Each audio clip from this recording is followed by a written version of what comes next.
नमोस्तु नमोस्तु नमोस्तु। आशीष प्राप्त हुआ।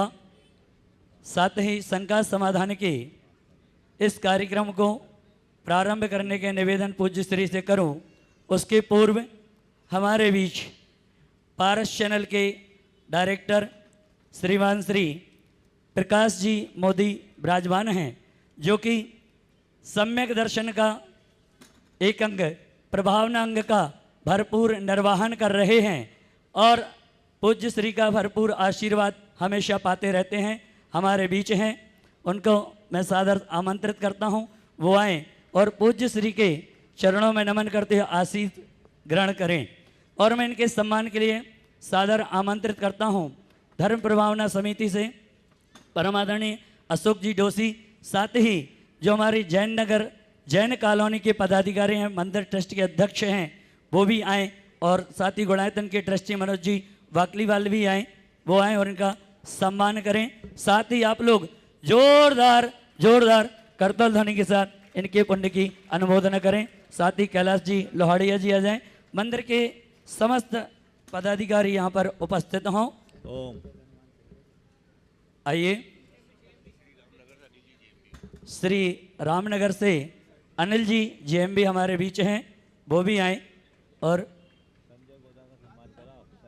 हाँ, अगली कड़ी में सम्मान की अगली कड़ी में सादर आमंत्रित करता हूं हमारे गुणायतन के ट्रस्टी हैं और जिन्होंने पूज्य श्री के सानिध्य में कुछ ही वर्ष पहले एक जिनालय का निर्माण किया धनबाद नगरी में और सौधर्मेंद्र बने और अपने द्रव्य से उस पूरे पंचकल्याणक को रचाया।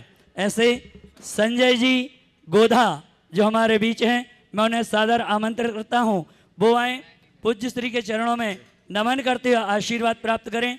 और उनके सम्मान के लिए मैं सादर आमंत्रित करता हूं कुशल राज जी जैन, आदरणीय इंदर जी सेठी और भी जो हमारे कमेटी के पदाधिकारी हैं जैन कॉलोनी के, वो सभी भी यहाँ पर उपस्थित हों और इनका सम्मान करें। आप सभी जोरदार जोरदार करतल ध्वनि के साथ इनके पुण्य की अनुमोदना करें। आइएगा, अधिक समय न लेते हुए मैं पूज्य श्री संधान सागर जी महाराज के चरणों में नमोस्तु निवेदित करते हुए निवेदन करता हूँ, हे गुरुवर आज के शंका समाधान के कार्य को संपन्न करें। हे गुरुवर नमोस्तु नमोस्तु नमोस्तु।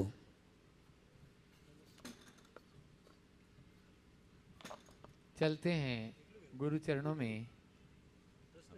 आज इस नेमी नजर के भाग्य जाग गए और यहाँ यह शंका समाधान गुरु आज्ञा से प्रारंभ कर रहे हैं। प्रथम प्रश्न के लिए सुनीता अनिल जैन, सिद्धार्थ नगर, जिनका हम नाम पुकारें वे खड़े हो जाएं तुरंत ताकि माइक वहाँ तक पहुँच सके, माइक मैन भी अलर्ट रहे। कौन है? सुनीता, हाथ ऊंचा कर दें। सुनीता अनिल जैन यहाँ पर यदि उपस्थित हों। और उसके बाद में तैयार रहेंगी दिगंबर जैन, महासमिति महिला इकाई नेमी नगर जूनियर। हेलो जी।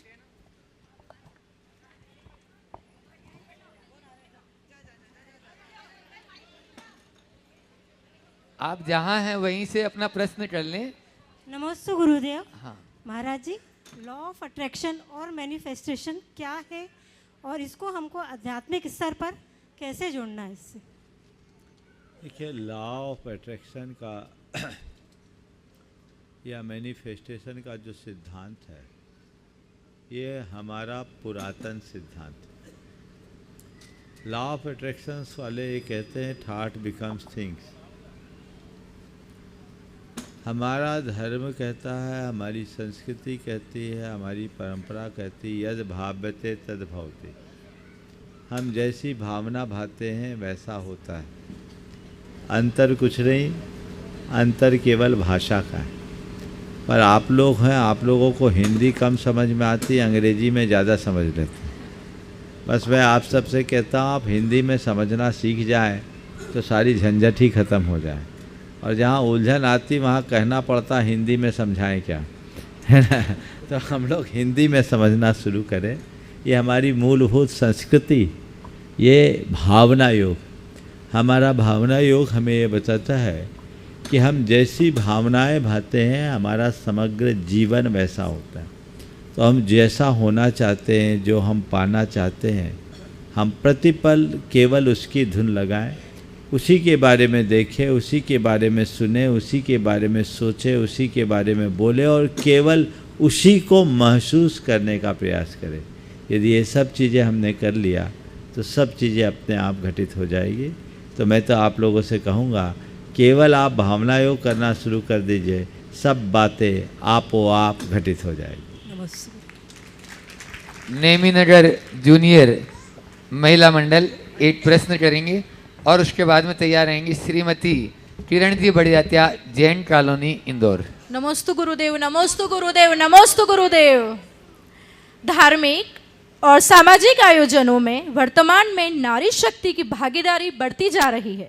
मंडल, समितियां, किटी क्लब, संस्कृति भी बढ़ रही है। दिखावा और महिलाओं में आपसी प्रतिस्पर्धा भी इस अनुपात में बढ़ती जा रही है। महिलाओं में लीडरशिप खूब होने लगी है। ऐसे में मान कषाय भी बहुत होता जा रहा है। मन अशांत होता है।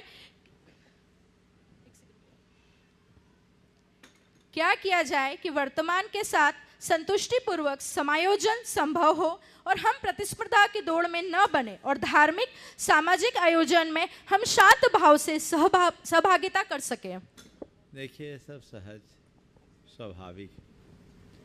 जब आप भागीदारी करेंगे तो चीज़ें आएगी, अच्छाइयाँ भी आती है, बुराइयाँ भी आती है। महिलाओं की ये भागीदारी प्रशंसनीय है, अनुकरणीय है और महिलाएं यदि इस तरह से भागीदार होंगी तो हमारी समाज की आधी शक्ति तो अपने आप लग जाएगी। इसलिए ऐसा होना मेरी नज़र में अच्छा है, बल्कि होना ही चाहिए।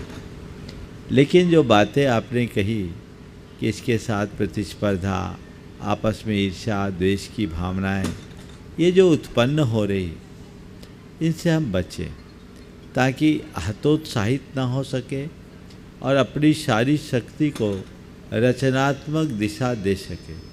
तो उससे बचने का एक ही रास्ता है, वह यह है कि इन सब चीज़ों के साथ आध्यात्मिक चेतना का विकास करें।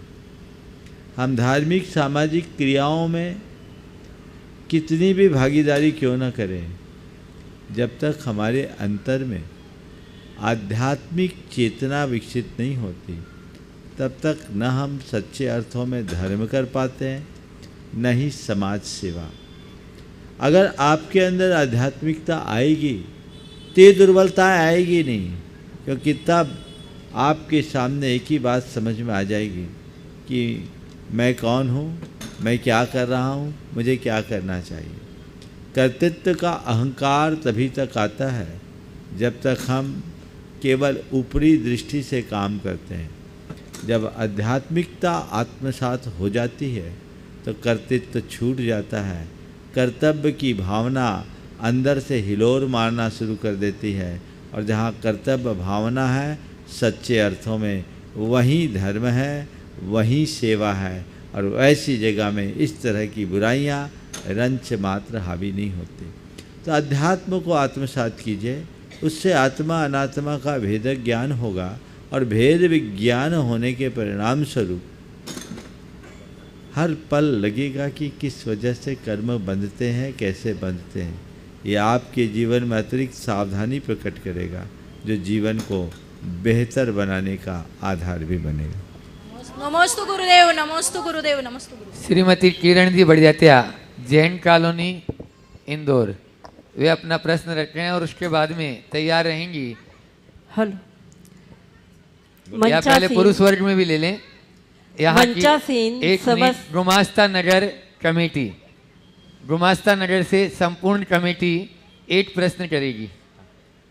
पहले इकट्ठे हो जाओ। हाँ, मंचासीन साधु परमेष्टि के चरणों में त्रिबार नमोस्तु नमोस्तु नमोस्तु इच्छा जी चुल्लक जी महाराज जी को इच्छामी इच्छामी इच्छामी।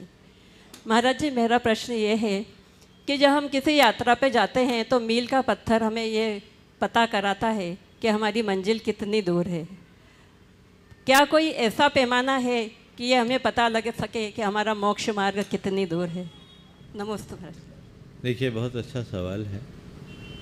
हमारे आगमों में ऐसा पैमाना भी निर्धारित किया है और मोक्ष मार्ग के पैमाने को दर्शाने वाला ही गुणस्थान है। गुणस्थानों के आधार पर हम अपनी प्रगति का आकलन कर सकते हैं, अपने उत्थान पतन का अंदाज लगा सकते हैं। लेकिन ये इतना सूक्ष्म है कि ये साधारण व्यक्तियों के ज्ञान का विषय नहीं, इसे दिव्य ज्ञानी ही जान सकते हैं। तो दिव्य ज्ञानियों के ज्ञान में चीज़ें आ सके, वो बात हम सबके बस की नहीं। पर हम अपनी कितनी प्रगति की, हमने कितनी प्रगति की या हम कितने पीछे रहे, उसको जानना है। तो उसके स्थूल आकलन का एक ही आधार है, हम अपना अंतर विश्लेषण कर अपने परिणामों को देखने की कोशिश करें। मेरी कषाय कितनी मंद है अथवा कषाय कितनी तीव्र है। कषाय यदि तीव्र है तो समझना हम अभी बहुत पीछे हैं, और कषाय यदि मंद है तो समझना कि हम सही दिशा में आगे बढ़ रहे हैं। नमोस्तु महाराज जी, नमोस्तु महाराज जी, नमोस्तु महाराज जी। हाँ, गुमास्ता नगर कमेटी से मनोज जी बाटलीवाल वो प्रश्न कर रहे हैं, और उसके बाद में तैयार रहेंगी दिगंबर जैन महिला संगठन सुदामा नगर। परम पूज्य गुरुदेव के पावन चरणों में त्रिबार नमोस्तु नमोस्तु नमोस्तु। गुरुदेव कमेटी वाले सब आए थे, लेकिन वो आगमन के बाद में फिर लौट गए। सवाल कर लीजिए। हाँ जी, गुरुदेव मेरा प्रश्न है कि पंच कल्याणक महोत्सव की बहुत तैयारी चल रही है और पात्र भी उसके बन चुके हैं। तो गुरुदेव मैं बस ये चाहता हूँ कि पंच कल्याणक का विशेष महत्व क्या है, और जो पात्र नहीं बने हैं वो भी इसका लाभ किस तरह लें ताकि उनका पुण्यार्जन हो सके। देखिए, पंच कल्याणक के महत्व पर प्रकाश डालने की मुझे आवश्यकता प्रतीत नहीं होती, क्योंकि मुझे लगता है कि हमारे समाज का बच्चा बच्चा जानता है कि पंच कल्याणक का क्या महत्व है। मैं अगर एक वाक्य में कहूँ तो ऐसा कह सकता हूँ कि अन्य जितनी भी आराधना है, उस आराधना में हम भगवान की आराधना करते हैं, और पंच कल्याणक एक ऐसी आराधना है जिससे हम भगवान बनाते हैं। क्या बोल रहा हूँ? जिस आराधना से हम भगवान की आराधना करें और जिस आराधना से हम भगवान को प्रकट करें, दोनों की महिमा का अंतर आप सब समझ रहे हैं। निश्चित जब कभी भी ऐसे अवसर आते हैं तो आप सब लोग बढ़ चढ़ कर के हिस्सा लेते हैं। इंदौर वालों का ये सौभाग्य है कि अनायास ये योग भी बन गया। चातुर्मास के साथ साथ ये भव्य पंच कल्याणक, यद्यपि वो पूर्वी क्षेत्र है ना, पूर्वी क्षेत्र में, हम शायद अभी पश्चिम में हैं, हाँ दक्षिण में है, तो बहुत ज़्यादा दूर नहीं है, और दूरी तो भीतर की होती है, बाहर की नहीं। आप सबको भी उसमें अपनी सहभागिता देनी और देते ही रहें। आज मुझे बहुत अच्छा लग रहा है, नेमी नगर जिसे जैन कॉलोनी के नाम से जाना जाता है, बहुत दिनों से नाम सुनते थे। यहाँ के कतिपय लोग बार बार आकर के निवेदन करते थे, आपके लोहाड़िया जी, इंदर जी, ये टीका वाले दादाजी का नाम मुझे नहीं मालूम, हाँ कुशल राज जी, ये कुछ ऐसे चेहरे हैं इस कॉलोनी के जो अभी इंदौर में आने के लिए नहीं, सम्मेत शिखर जी से ही लगे रहे हैं, और बार बार इंदौर आने की बात करते हैं। और इंदौर आने के बाद तो इस इलाका का हर व्यक्ति रोज निवेदन करता, और मैं देख रहा हूँ ज़्यादातर चेहरे मुझे मोहता बाग में, मोहता भवन में प्राय रोज दिखे हैं। निश्चित ये आप सबकी धार्मिक भावना की अभिव्यक्ति है। और आज आज यहाँ आने का योग बना आप लोगों के पुण्य के उछाल से। नमोस्तु। और ये भी बताऊं, आना तो मुझे कल सुबह था, शंका समाधान तो बोनस में मिल गया। नमोस्तु। और मैं आप लोगों की उपस्थिति देख रहा हूँ, ये बता रहा है कि आप लोगों की प्यास कितनी प्रगाढ़ है। बहुत दिन से आप लोग लगे रहे, समय जितना हम लोगों के पास स्पेयर दिखा, आप सबको पता आगे पंचकलानक है, 2 तारीख से पंचकलानक है, तो आपको भी पता है कि इस समय गाड़ी कितनी रुक सकती है। मुझसे जब ये लोग कह रहे थे कि महाराज थोड़ा ज़्यादा समय, तो हमने कहा फिर रुकते हैं, जब समय होगा तब आएंगे। अरे महाराज आप तो चलो, बात का क्या ठिकाना, जितना मिल जाए उतना ही अच्छा है। और बिल्कुल मैं आप सबसे यही संदेश देना चाहूँगा, धर्म के कार्य का कभी भी प्रसंग आए, बात के विषय में बिल्कुल मत सोचना, जो मिल जाए वही अच्छा है। अभी तो मिले ही, बाद में जो मिलना होगा वो हम फिर देखेंगे। निश्चित आप लोगों ने भावना भाई है, और ये पूरी कॉलोनी दिगंबर जैन परिवार की कॉलोनी है। मध्य प्रदेश में नहीं बल्कि देश में इस तरह की कॉलोनियाँ बहुत थोड़ी है, और ये बहुत प्राचीन कॉलोनी, यहाँ आकर के मन बहुत प्रसन्न हुआ है, प्रमोदित हुआ है। आगे भी आप लोगों की ऐसी ही भागीदारी बनी रहनी चाहिए, रहेगी, ऐसा मैं मानता हूँ। सभी का आशीर्वाद। जयकारा गुरुदेव का। दिगंबर जैन महिला संगठन सुदामा नगर, वे अपना प्रश्न कर रहे हैं। उसके बाद में डॉक्टर नेमीचंद जी जैन नेमी नगर तैयार रहेंगे। गुरुवर के चरणों में शतत नमन करते हुए मंचासीन सभी गुरुओं के चरणों में नमोस्तु नमोस्तु नमोस्तु इच्छामि महाराज जी। महाराज जी, मेरा प्रश्न यह है कि जिस तरह से दूध, दही, छाछ, माखन और घी एक ही परिवार, एक ही कुल के होते हुए भी सबकी कीमत, गुण, पहचान अलग अलग है, ठीक इसी तरह से एक ही परिवार के बहुत से सदस्य रहते हैं, पर सबकी समृद्धि, बुद्धि, कांति और गुण अलग अलग होते हैं। तो मेरा प्रश्न यह है कि इसमें उनका कर्म काम करता है या पुरुषार्थ? बहुत अच्छा सवाल। दूध, दही, मक्खन और घी की गुणवत्ता अलग अलग है, गुणधर्म अलग अलग। वैसे ही एक ही परिवार में रहने वाले अलग अलग लोगों का अलग अलग गुणधर्म रह जाता है। आपने पूछा है कि इसके पीछे मूल कारण क्या है, पुण्य या बाहर का परिवेश। परिवार को मत रखो, परिवार पर ब्लेम आ जाए। पुरुषार्थ। देखिए, दोनों चीज़ें साथ साथ काम करती हैं। हमारे जीवन के निर्माण में पुण्य की बड़ी भूमिका है, लेकिन केवल पुण्य से सब काम नहीं होता। उसके साथ साथ हमें पुरुषार्थ भी करना पड़ता है। उत्तम भूमि में उन्नत बीज को बोना एक सुयोग है, लेकिन कितनी भी उत्तम भूमि हो और कितना भी उन्नत बीज है, बो के छोड़ देने से वो बीज ठीक ढंग से पल्लवित नहीं होगा। अंकुरित तो हो जाएगा, लेकिन उसके साथ उग आए खरपतवार के कारण वो ठीक तरीके से फलीभूत नहीं होगा। इसी तरह आपके उत्तम पुण्य के परिणाम स्वरूप सारे अनुकूल संयोग तो मिल गए, लेकिन पुरुषार्थ मूलक तत्परता के अभाव में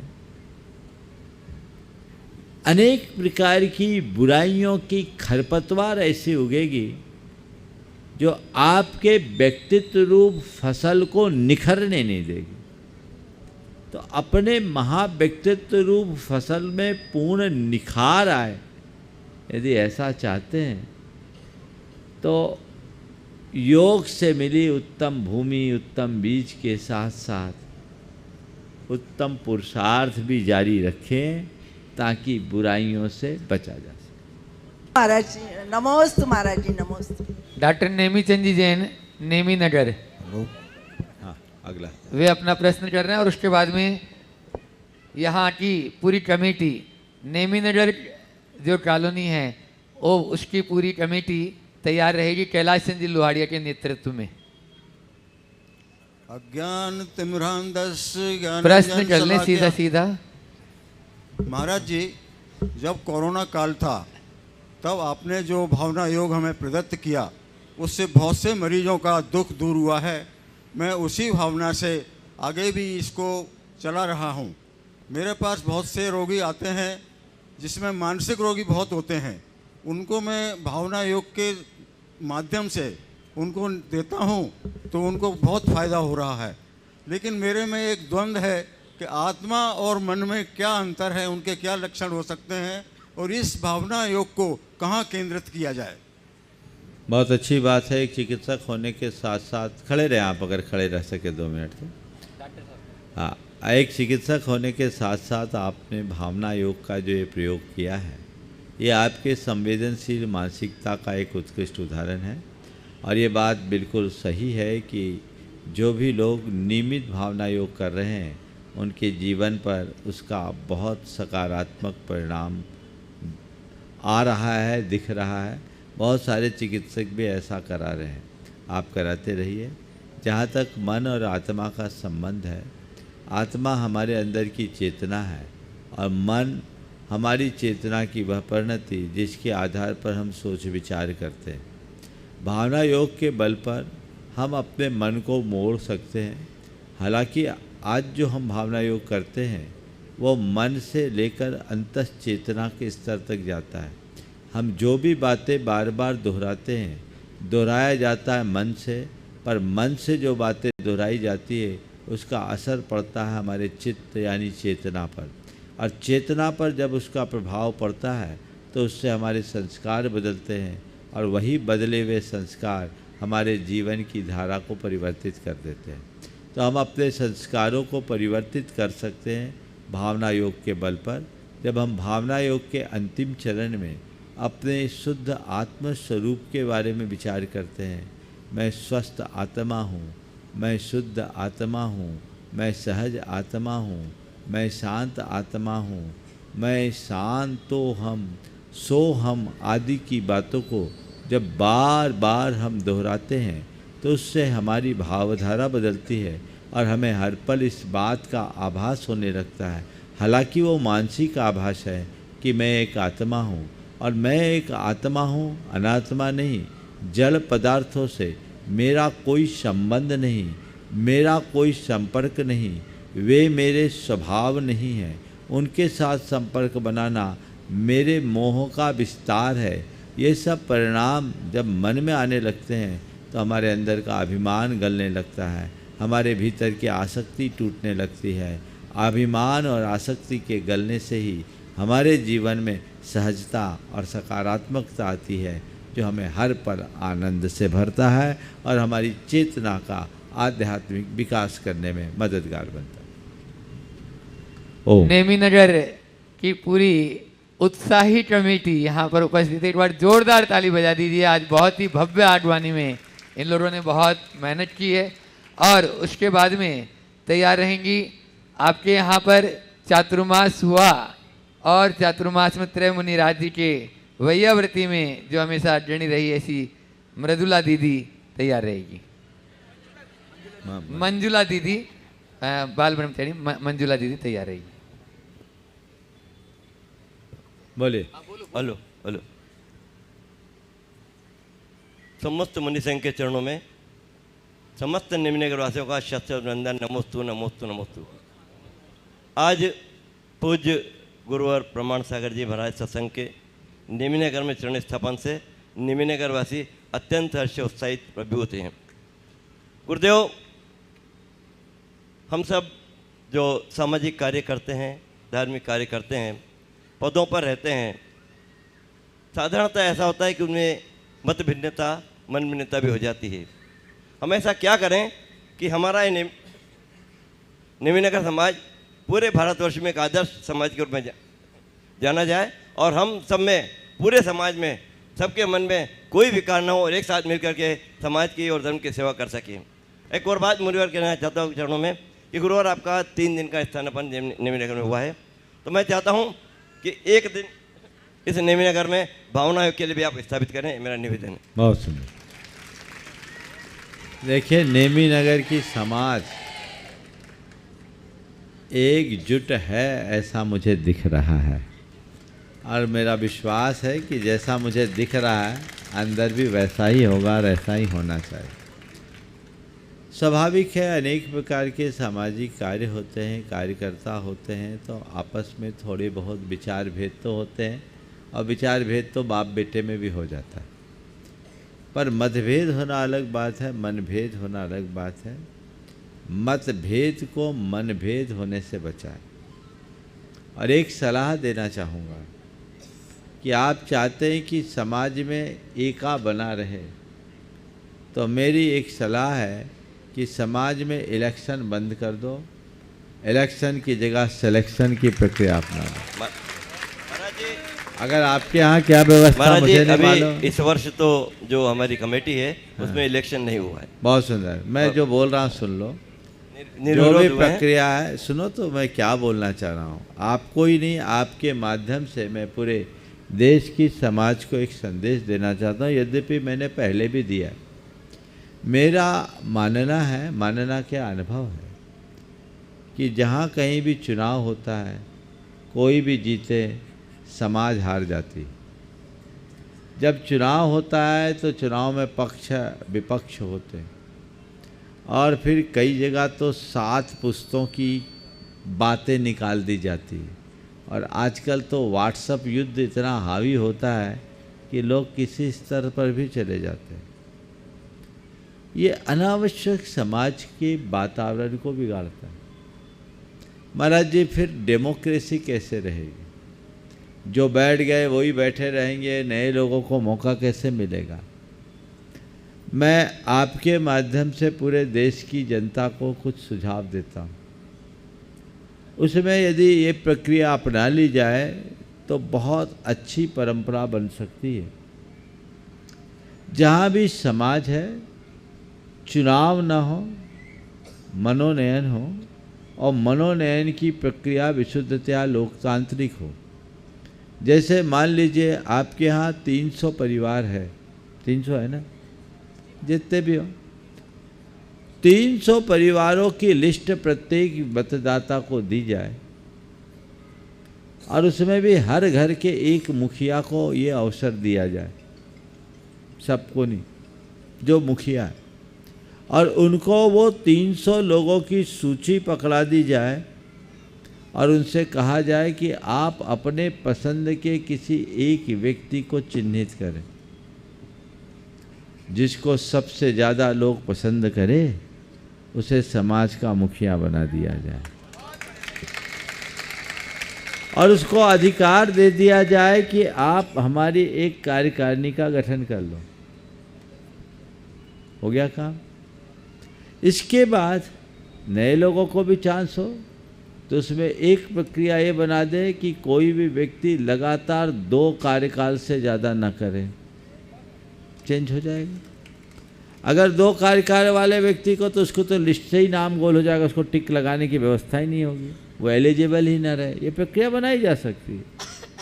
तीसरी बात, समाज की एकता को बनाए रखने के लिए जो निवर्तमान अध्यक्ष हैं वो वर्तमान कमेटी का संरक्षक बन जाए, तालमेल बना रहे, उसको पूरा मान मिले, उसके अनुभवों का लाभ हो। इस तरह की कुछ प्रक्रियाओं को अपना ले तो सामाजिक समरसता अपने आप बनेगी। अभी तो प्रतिद्वंद्वता आ जाती है, चुनाव होते हैं तो ऐसी खींचातानी होती है, और समाजों के चुनाव की कहानी तो मैं देखता हूँ, लोकसभा और विधानसभा की चुनाव भी आपके आगे फेल है। तो इस तरह के चुनाव, और फिर इतना अंदर से विद्वेष उत्पन्न हो जाता है कि फिर चुनाव जीतने के बाद हारने वाले को लोग कोई स्थान ही नहीं देते, एक दूसरे का मुंह देखना ही पसंद नहीं करते। पूर्व की कमेटी की अच्छी नीतियों की भी फिर आलोचना होने लगती है। समाज की प्रगति वहाँ रुक जाती। आप ऐसा कर सकते हैं और उसमें व्यवस्थाएं बनाए कि कमेटी जो भी बने, उस कमेटी में हमने एक को अध्यक्ष बनाया, अध्यक्ष को ये बनाया जाए कि इसमें इतनी महिलाओं की भागीदारी हो, इतनी युवाओं की भागीदारी हो, सबको प्रतिनिधित्व मिले। तो ये व्यापक दृष्टिकोण अपनाया जाए तो समाज का सर्वतोमुखी विकास हो सकता है और सब प्रकार से हित सध सकता है। आपने बहुत अच्छी बात रखी है। यदि ऐसा काम और ऐसी पहल आप लोगों की ओर से होती है तो मैं समझता हूँ ये समाज को एक बहुत सकारात्मक संदेश देगा। जहाँ तक आपने भावना योग की बात की, मेरे मन में भी बात आ रही थी, लेकिन आज आए हैं, कल तो नहीं, परसों यदि अनुकूलता हुई तो परसों सुबह के टाइम में भावना योग का कार्यक्रम जय हो जय हो जय हो, और उसकी जो भी रूपरेखा होगी वो कल आप लोगों को बता देंगे। नमोस्तु गुरुदेव। गुरुदेव, दो बातें हैं आपके चरणों में अर्पित करना चाहता हूँ, सिर्फ दो बात है। हाँ बोलो।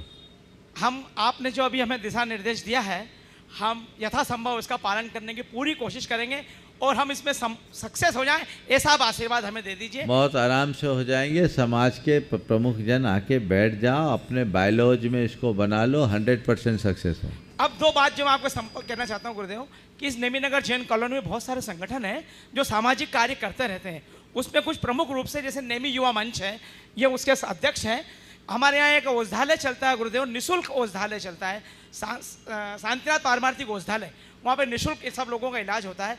और हमारे इस नेमीनगर जैन कॉलोनी में गुरुदेव एक जिन रथ दर्शन रोज सुबह चलता है, जो इस नेमीनगर जैन कॉलोनी की कम से कम 60-70 बुजुर्ग लोगों को अपने अपने घर से हम लेके आते हैं और यहाँ जैन कॉलोनी मंदिर में दर्शन कराते हैं गुरुदेव। बहुत सुंदर। और वापिस हम उनको घर पे छोड़ के भी बहुत सुंदर, बहुत सुंदर। एक काम कीजिए, आगे आके फिर बैठ के बात करेंगे, आगे अभिशंका का समाधान चलने दीजिए। ब्रह्मचारिणी मंजुला दीदी वे अपना प्रश्न गुरु चरणों में रख रही हैं और उसके बाद में तैयार रहेंगे। हाँ, पूज्य महाराज श्री जी से अपन सब निवेदन करेंगे। मोनी संघ के चरणों में सादर नमोस्तु, इच्छामी भैया जी को वंदना। मुंसरी, मेरे मन में एक शंका बहुत दिन से है कि छठवें गुण स्थानवर्ती जो मुनिराज होते हैं, उनके मस्तिष्क से जो आहारक शरीर निकलता है उसका समय अंतर मुहूर्त है। अगर वह अपनी शंका का समाधान करके लौटता है और अंतर मुहूर्त के पहले अगर वो अपने स्थान पर नहीं पहुंच पाए और बीच में अगर उसका मरण हो जाए तो कौन सा गुणस्थान और कौन सा उनकी आयु बनती है? बहुत सुंदर। देखिए, ये भी आज बहुत अच्छा संयोग है कि आपके नेमी नगर में तो आए ही, नेमी नगर में चातुर्मास रथ 3 महाराजों से मिलने का भी सुयोग बना। बहन जी चातुर्मास में अनेक बार आई और बार बार अनुरोध करती थी। मुझे तो ध्यान में भी नहीं था कि अभी ये लोग यहाँ हैं। रास्ते में मालूम पड़ा कि महाराज जी हैं। हमने कहा बहुत अच्छी बात है, आज मिलना होगा, और मिल करके बहुत अच्छा लगा। आपके लिए रुके थे महाराज जी? हाँ, बहुत सुंदर, बहुत सुंदर, बहुत सुंदर। अच्छा ही है। आपने जो सवाल किया कि एक मुनि महाराज, देखिए आम जनों की जानकारी के लिए मैं बताऊं कि मुनियों को तपो विशेष से अनेक प्रकार की चमत्कारिक शक्तियां प्रकट हो जाती, और उसी प्रकार की शक्तियों में एक शक्ति है जिसे आहारक रिद्धि कहते हैं। एक ऐसी रिद्धि जो किन्हीं किन्हीं मुनि राजों को होती है, बहुत विरल। उससे उनके मस्तक से एक हाथ का पुतला निकलता है, और वो पुतला निकल करके कब निकलता है? जब उनके मन में किसी प्रकार की कोई शंका होती है या तीर्थ यात्रा आदि की भावना होती है। जिसमें शरीर से न जा सके तो उनके मस्तक से वो पुतला निकलता है, और जहाँ भी भगवान हो, अनंत परमात्मा हो, केवली भगवान हो, शुद्ध केवली हो, उनके चरणों में जाकर विनयपूर्वक निवेदन कर अपनी शंका रखता है, उनसे समाधान पा कर के लौट आता है। आज तो टेक्नोलॉजी है, दूर बैठकर लोग ऑनलाइन समाधान पा लेते हैं। ये पुरानी टेक्नोलॉजी है जिसमें खुद को पहुंचा करके अपना ऑनलाइन समाधान कर लेते हैं। तीर्थ की वंदना आदि भी कर सकते हैं, ऐसा जैन शास्त्रों में आता है। लेकिन जीवन मरण का कोई ठिकाना नहीं। कई बार ऐसा भी प्रसंग होता है कि कोई मुनिराज गए तो समाधान पाने और बीच में ही उनकी कहानी ख़त्म हो गई। आयु पूरी होते ही मृत्यु होती है, और आयु पूरी होते ही मृत्यु होते ही वे जैसे उनका मरण होता है वो देव पर्याय को प्राप्त करते हैं। उनका गुणस्थान चौथा। नमस्ते महाराज, एक बात और, ये हमारी ये जैन कॉलोनी है, 5 चतुर्मास गुरुदेव के यहाँ पे हो चुके हैं। बहुत प्यारे और बहुत अच्छे लोग हैं, धार्मिक लोग हैं, बहुत अच्छी भावना रखते। अगला चतुर्मास आपका यहीं पे हो। और बाकी इन महिलाओं से निवेदन है, एक और निवेदन है आपसे कि आज जो महिला वर्ग आपके सामने जो वेशभूषा लेकर के आई है, इसी वेशभूषा में सदाकाल बनी रहे, इसका एक आशीर्वाद देने के लिए। सारी वेशभूषा ही साड़ी पहन करके ही रहे तो बहुत अच्छा रहेगा। देखो एक बात बताऊं,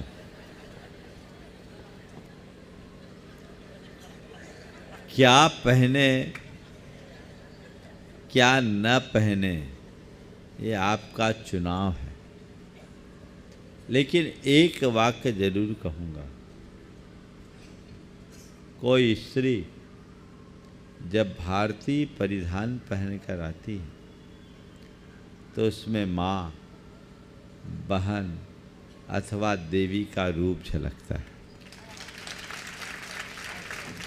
कोई स्त्री जब भारतीय परिधान पहनकर आती है तो उसमें माँ, बहन या देवी का रूप झलकता है, और वही जब पाश्चात्य परिधान में आती हैं, आप खुद तय कर लीजिए उसमें क्या दिखता है।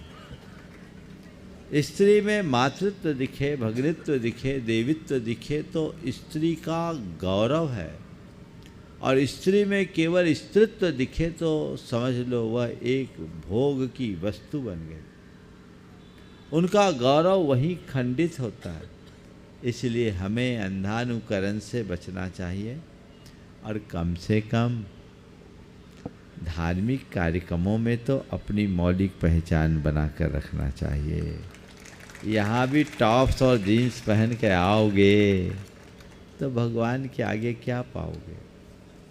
अमेरिका में मंदिरों में लोग जाते हैं, भले सप्ताह में एक दिन जाएंगे, पर आज भी वहाँ भारतीय परिधान पहन करके ही जाते हैं। जाते कि नहीं जाते? यहाँ भी होंगे लोग। देखिए नितिन हाथ उठा रहे हैं, क्यों नितिन? कैसा पहन के जाते हैं, क्या रहता है? वहाँ कुछ मंदिरों में लिखे हैं नो शॉर्ट्स लिखे हैं, तो क्या हम लोग यहाँ नहीं कर सकते? मैं ये नहीं कहता कि मंदिर में ऐसे कपड़े पहन के जाने वालों पर प्रतिबंध लगाया जाए।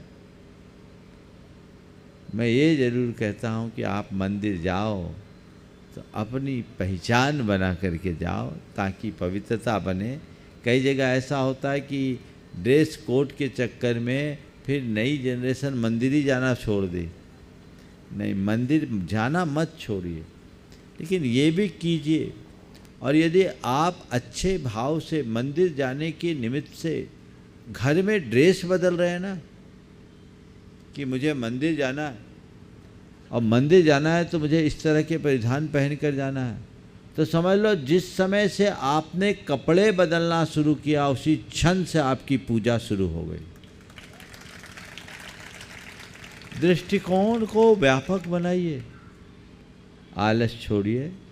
इसलिए मैं नियम की बात नहीं करता, लेकिन आप लोगों को सलाह जरूर देता हूँ, और अपनी मौलिक पहचान बना करके चलिए।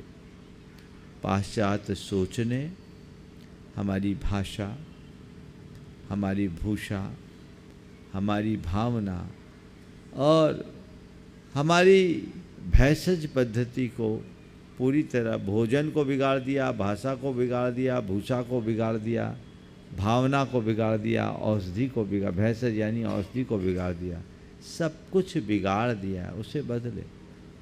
एक बात और कहता हूँ, प्रसंग में याद आ गया, मेरे संपर्क में एक सज्जन है जिनका बेटा लंदन में एक बहुत बड़ी कंपनी का सीईओ बना है और 5 साल में ही वो वहाँ तक पहुँच गया। आप सब सुनकर के आश्चर्यचकित होंगे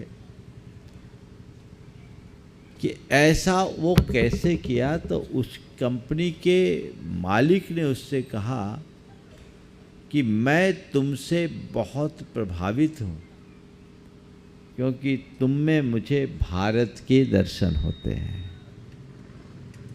वो वहाँ रह कर के किसी की कॉपी नहीं किया, अपने भारत के हिसाब से रहता।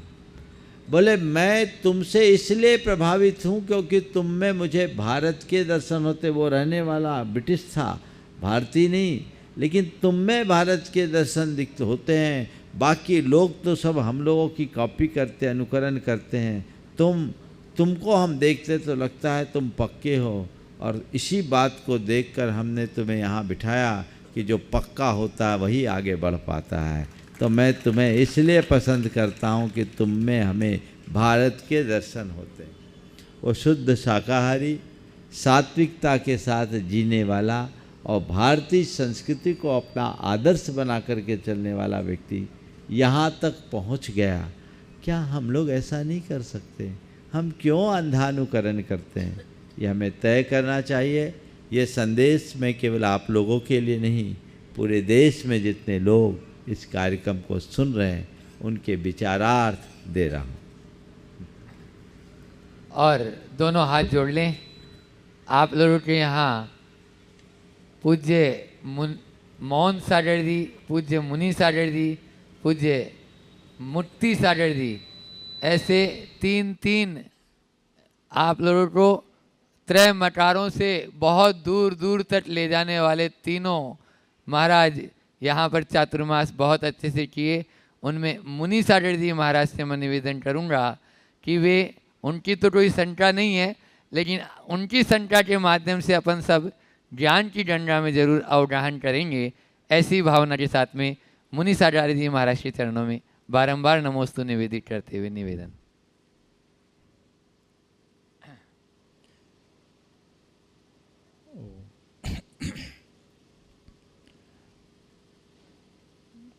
मंचासीन मुनिश्री प्रमाण सागर जी के चरणों में प्रणाम करते हुए एक प्रश्न करने से पूर्व, चातुर्मास यहाँ पर सानंद संपन्न हुआ। 16 तारीख को पिछी परिवर्तन होने के बाद विहार का भाव हुआ, कॉलोनी की भावना थी और कॉलोनी की ओर से हमारे इंद्र सेठी जी अभी मुनिश्री के भक्त हुए हैं और वहाँ का संदेश यहाँ लाते रहें। और इस प्रकार हमें 1 हफ्ता उन्होंने इस उद्देश्य से रोका कि आपको बड़े महाराज जी से मिलना है और अगवानी देखना है और शंकर समाधान में आपको देखना है। इस प्रकार उन्होंने भावना रखी और मुनिश्री के वो भक्त हुए हैं। मैं मुनिश्री से कहूँगा उनको परम भक्त बनाए। आप समझ गए होंगे, अभी भक्त बने, उनकी सेठानी ने कहा इनको परम भक्त बनाइए, परम शिरोणी बनाइए। मेरे भरोसे भी। और एक प्रश्न रख रहा हूँ, हमारे यहाँ जैन कॉलोनी में 5वां चातुर्मास है और आचार्य का संघ का भी यहाँ पर आना जाना बहुत होता है। और पिछली बार आचार्य का यहाँ आना हुआ, पूरा इंदौर में हर कॉलोनी में जाना हुआ और ये जैन कॉलोनी से पहचाने जाने वाला कॉलोनी है, लेकिन आचार्य से इस कॉलोनी में दोबारा आए और इस कॉलोनी को जैन नगर घोषित किए। मैं मनुष्य से यही निवेदन करता हूँ, क्या यहाँ का द्रव्य क्षेत्र काल का प्रभाव है, यहाँ का भाव का प्रभाव है, क्या प्रभाव है, इसके लिए आप प्रकाश डालेंगे? देखिए, ये बहुत ही आप लोगों के लिए गौरव का विषय है कि महाराज का 5वां चातुर्मास, आचार्य महाराज का आप लोगों को सानिध्य लाभ मिला है। और मैंने सुना है 15 दिन लगातार यहाँ रहे हैं, 2 बार आए और दूसरी बार में 15 दिन, 23 दिन। ठीक है, बहुत सुंदर। ये भी आप लोगों के सौभाग्य की बात। जहाँ तक द्रव्य क्षेत्र काल भाव का विषय है, तो ये अनुभव तो आपको ज़्यादा होगा, मैं तो अभी आया हूँ, लेकिन लक्षण तो दिख रहे।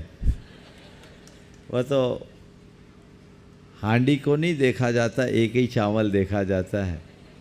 आप लोगों की उपस्थिति आपके उत्साह को अभिव्यक्ति दे रही है, और मुझे लगता है कि शायद इसीलिए गुरुदेव के मुख से ये उद्गार निकले।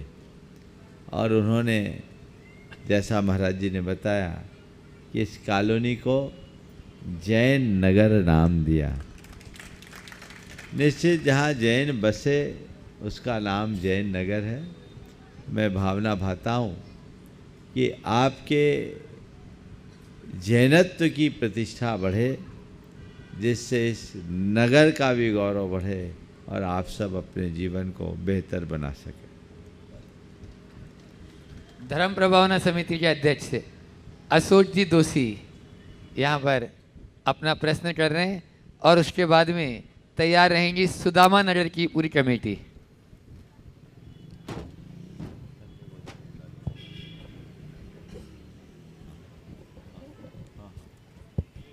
संक्षेप में मुनि संघ के चरणों में सशस्त्र वंदन। छुल्लक जी को इच्छामी। सबसे पहले तो मैं मोदी जी को बहुत बहुत बधाई देता हूं। बधाई इसलिए कि अल्पसंख्यक आयोग में एक सदस्य बने भारत स्तर पर, और दूसरी बात है कि आपके चैनल ने धर्म प्रभावना का जो कार्य कर रहे हैं और करते जा रहे हैं, उसके लिए आपको बहुत बहुत बधाई और साधुवाद।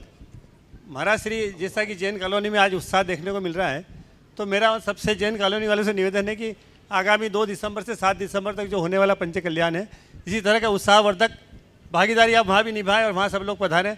यही धर्म प्रभावना समिति की ओर से निवेदन है आप लोगों को, महिलाओं को विशेष रूप से। महाराज श्री, अब सब लोग कहते हैं कि पूर्व पश्चिम, ये पूर्व है, ये पश्चिम है, उत्तर है, दक्षिण है, जबकि हमारा तो कहना है कि इंदौर एक ही है और पूरे इंदौर का चतुर्मास है। जब भी कहीं जाते हैं तो बोले पूर्व में आ गए, बोले पश्चिम में आ गए, उत्तर में आ गए, दक्षिण में। हमने तो ऐसा कभी कहा ही नहीं 4 महीने में, ये तो पूरे इंदौर का ही है।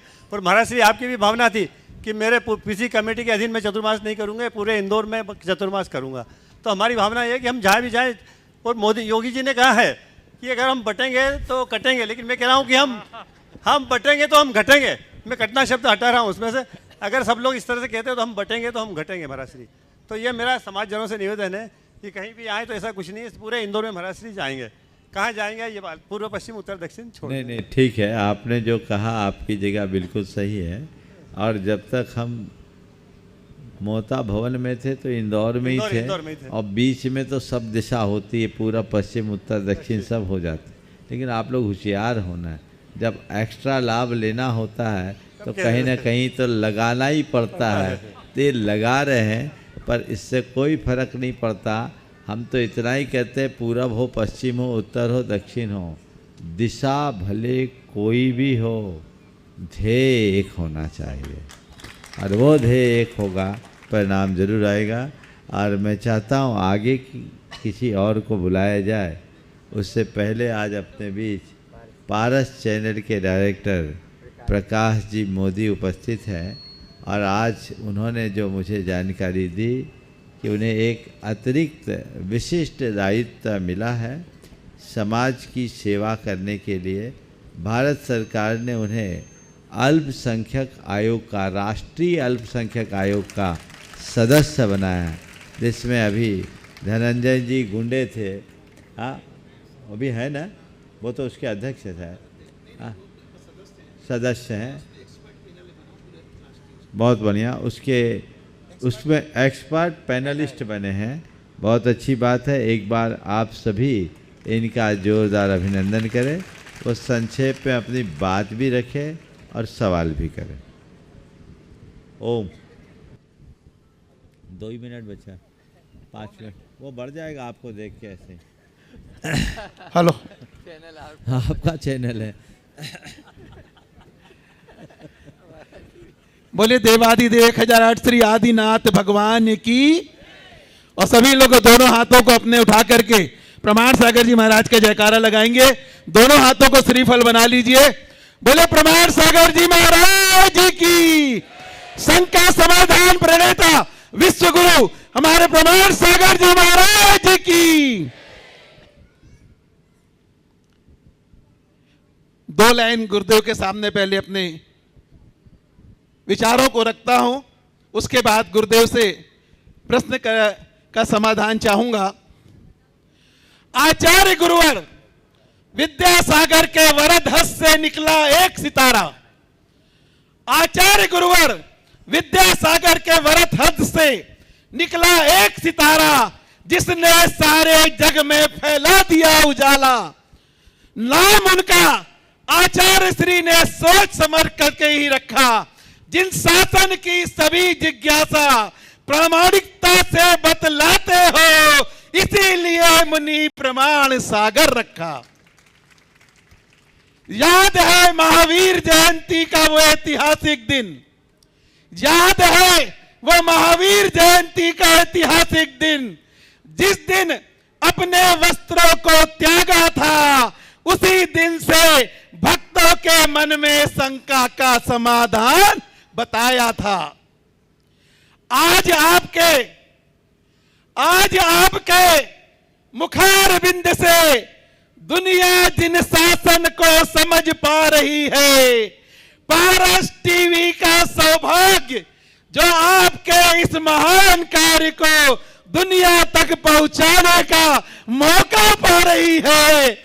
हे गुरुवर, बस यही भावना, हे गुरुवर, बस यही भावना कि आपका अनुसरण कर मुझे चिन्मय मिल जाए और सारी दुनिया नाता टूट सिद्ध शिला में स्थान मिल जाए। नमोस्तु नमोस्तु नमोस्तु भगवान। आचार्य भगवान विद्यासागर जी महाराज के एक ऐसे संत जिन्होंने अपनी वाणी के माध्यम से पूरे भारतवर्ष ही नहीं 172 देशों में करोड़ों लोगों के दिल में, चाहे वो जैन हो चाहे अजैन हो, हर किसी के दिल में शंका समाधान के माध्यम से जो स्थान पाया है, वो स्थान आज गुरुवर की उस वाणी से मिला है। जिस वाणी के माध्यम से आज गुरुवर जन जन का कल्याण करते हैं। और आज आपको मैं बतलाते हुए गर्व से कहना चाहता हूं कि पारस चैनल की अगर सबसे ज्यादा टीआरपी है तो वो शंका समाधान प्रोग्राम की है। और शंका समाधान का प्रोग्राम जैनों के अलावा अन्य समाज के घरों में 6:20 पे जरूर खुलता है। और गुरुवर की वाणी से उनके जीवन में एक नई संचय का ऊर्जा खिलता है। गुरुदेव, आपके चरणों में मैं एक ऐसी समस्या रखने जा रहा हूं कि जिस समस्या के माध्यम से आज हर परिवार दुखी है और यह समस्या बहुत विकराल रूप लेते चली जा रही है। आपने कई बार शंका समाधान के माध्यम से उसका उचित उत्तर दिया है, लेकिन आज भी उसका अनुसरण पुनः आपसे क्वेश्चन कर रहा हूं कि लोगों में एक ऐसा ज्ञान भर दो, एक ऐसी ऊर्जा भर दो कि जिससे हर परिवार का कल्याण हो सके। आज शादी के पहले लड़कियों की नौकरियां बन रही हैं मुसीबत। आज घर के माँ बाप अपनी जिंदगी की पूरी पूंजी कमाई कर लगा करके बच्चों को बहुत ऊंचे शिक्षा देकर पढ़ाते हैं और आज वो ऐसी समस्या बनते जा रही है कि आज 30 साल से 35 साल तक के बच्चे अविवाहित बैठे हुए हैं और इस प्रकार की अनेक प्रकार की समस्याएं उसमें आ रही हैं। आत्मनिर्भर हो जाने के कारण अधिकांश पुत्रियां मां बाप का विरोध करने लगी हैं। नौकरियों में उनका वेतन अधिक हो जाने के कारण कम वेतन वाले लड़के उन्हें पसंद नहीं आते हैं। स्वजाति विवाह बहुत ज्यादा रूप से बढ़ रहा है और हैदराबाद, पूना, बेंगलोर, दिल्ली जैसे बड़े महानगरों में आज जो कोरिलेशन करके जो बच्चे आज पेइंग गेस्ट के रूप में एक कमरे में रहते हैं, एक बहुत सी समस्याओं का समाधान आ रहा है। गुरुदेव, आपकी वाणी ने करोड़ों अरबों लोगों का कल्याण किया है। आज इस मंच के माध्यम से आपके चरणों में पुनः निवेदन कर रहा हूं कि एक ऐसा का ऊर्जा का संचार कर दें, एक ऐसी भावना लोगों के मन में जागृत कर दें कि इस समस्या का समाधान हो सके। आपसे इस शंका का समाधान चाहता हूं। हे गुरुवर, नमोस्तु नमोस्तु नमोस्तु। आपने बहुत ही ज्वलंत विषय को उपस्थित किया। इस समस्या से हर वर्ग पीड़ित है, चाहे वह समाज का उच्च वर्ग हो, मध्यम वर्ग हो या निम्न मध्यम आय वर्ग वाले लोग हैं। प्रभावित सब हैं और मैं आप सबसे कहूं कि ऐसा नहीं होना चाहिए तो मैं समझता हूं ऐसा कहने से कुछ नहीं होगा, क्योंकि ये तो हम लोग कहते ही आ रहे हैं। रोक लगना चाहिए, ये कहने से भी कुछ नहीं होगा। परिवर्तन आना चाहिए, यह कहने से भी कुछ नहीं होगा। क्या होगा, क्या करना चाहिए? अब परिवर्तन नहीं, पहल शुरू होनी चाहिए और उस पहल के लिए हमें बच्चे बच्चियों की मानसिकता को ठीक रीति से तैयार करना चाहिए। प्रारंभ से ही बच्चों को हम ठीक ढंग से ट्रेनिंग दें, उन्हें प्रशिक्षित करें, उन्हें ये बात समझाएं कि हमारे जीवन का उद्देश्य क्या है, पढ़ाई नौकरी की जीवन में कितनी उपयोगिता है, परिवार का क्या स्थान है और परिवार में भी दाम्पत्य जीवन की माधुर्य का आधार क्या है, एक जीवन साथी का चुनाव कितना महत्वपूर्ण है और जीवन साथी के चुनाव के साथ साथ उसके साथ अपना निभाव कैसे हो, ये सब बहुत ज़रूरी। आज के समय में ये बहुत बड़ी विडंबना है कि सारी शिक्षाएं दी जाती है, इस प्रकार का कोई कोर्स नहीं है क्या कहीं, जिसकी बहुत ज़्यादा ज़रूरत है। और ये 8वीं क्लास से शुरू होनी चाहिए। 8वीं क्लास में बच्चा आए उसको वहीं से, क्योंकि 6th के बाद बच्चों में परिवर्तन आना शुरू होता, हार्मोनल चेंज आते हैं और उस हार्मोनल चेंज के कारण उनके भाव में, उनके प्रवृत्ति में, उनकी सोच में बड़ा बदलाव आ जाता है और फिर धीरे धीरे अगर न संभाला जाए तो भटकाव भी आ जाता है। प्रारंभ से उनके लिए इस तरह के कार्यक्रम बनाना चाहिए, उनको समय समय पर प्रशिक्षित करना चाहिए ताकि वे अपने जीवन के विषय में सोचें। बच्चे हों या बच्चियां, पढ़ना लिखना बुरा नहीं है और अच्छी पैकेज पाकर जॉब करना भी मेरी नज़र में बुरा नहीं है, वो करे। गुरुदेव भी बच्चे और बच्चियों को बहुत प्रोत्साहित करते हैं, लेकिन एक बात सदैव ध्यान रखना चाहिए, परिवार के लिए जॉब है, जॉब के लिए परिवार नहीं, ये बात ध्यान में रखें। और जीवन साथी का चुनाव भी उसी हिसाब से करें। घर परिवार को संभालना हमारी एक बहुत बड़ी जिम्मेदारी है और आपस में एडजस्टमेंट होना चाहिए। अगर स्त्री पुरुषों के मध्य है, एक दूसरे के बीच सुपेरिटी और इन्फीरिटी की बात आने लगेगी तो तो दाम्पत्य जीवन कभी टिक नहीं पाएगा। दाम्पत्य जीवन तभी और तभी माधुर्य पा पाता है जब उनमें तभी समरसता होती है जब दोनों एक दूसरे के पूरक और प्रेरक बन करके जीते हैं, एक दूसरे के साथ निभा करके चलते हैं। तो उसके लिए वैसा प्रशिक्षण चाहिए और हमने इस दिशा में सोचा भी है। पहले कुछ किया भी था, यहाँ भी करना चाह रहे थे पर समय इतना व्यस्त हो गया, जो हम टाइम चाह रहे थे उस समय हुआ नहीं। लेकिन मैं चाहता हूँ, मैंने एक्ट प्रोग्राम बहुत सारे चलाए, accept change and transform act programme, उससे युवाओं में बड़ी प्रेरणा जगी। अनुकूलता बने तो देखता हूँ पंच। हाँ, अब हम दिसंबर में आपके बीच रहेंगे तो ज़रूर करेंगे ये कार्यक्रम करें, लेकिन कहीं भी रहे, ऑनलाइन भी हो सकता है। अब इस तरह के कार्यक्रम होने चाहिए, छोटे छोटे ग्रुपों में, एक साथ हजारों लोगों के समूह में ये कार्यक्रम नहीं हो पाता।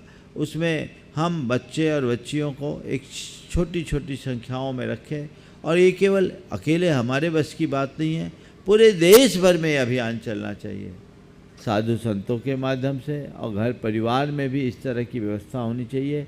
बहुत सारे लोग काउंसलिंग करते हैं, बहुत सारे लोग हैं जो अनेक प्रकार के मोटिवेशनल कोर्सेज चलाते हैं, उसके साथ ये कोर्स भी ज़रूरी है जिससे एक ऐसा क्रैश कोर्स लोगों के लिए तैयार किया जाए जो अपने जीवन के बारे में ठीक निर्णय ले सके, सोच सके, समझ सके और अपनी ज़िंदगी को बखूबी जी सके। बाकी ऊपर की चमक दमक से कुछ भी परिणाम आने वाला नहीं है, हमें गहराई से उतर करके देखना चाहिए, तभी ये सब परिणाम आएंगे। और मैं आपसे भी कहता हूँ, ऐसे कार्यक्रमों को चैनलों के माध्यम से भी प्रोत्साहित किया जाए, क्योंकि सभी लोगों को समक्ष ला करके इस तरह के कार्यक्रम करा पाना शायद प्रैक्टिकल नहीं है, लेकिन एक इस तरह की क्रांति समाज में होनी चाहिए जिससे परिवर्तन की शुरुआत हो और लोगों की सोच बदले, जीवन की धारा बदले, तो सब चीज़ें हो जाएगी। आजकल तो जिस तरह की स्थितियाँ बन रही है, लिव इन जैसा कंसेप्ट जितनी तेज़ी से अपना पांव पसार रहा है, वो हमारी समाज की पूरी आंतरिक स्वास्थ्य को ले लेगा, हमारी समाज की मर्यादाओं को तार तार कर देने वाला है। तो इन सब से सबको बचना और बचाना चाहिए और तथ्यात्मक ढंग से इन बातों को प्रस्तुत करना चाहिए ताकि उनका जीवन बेहतर हो सके।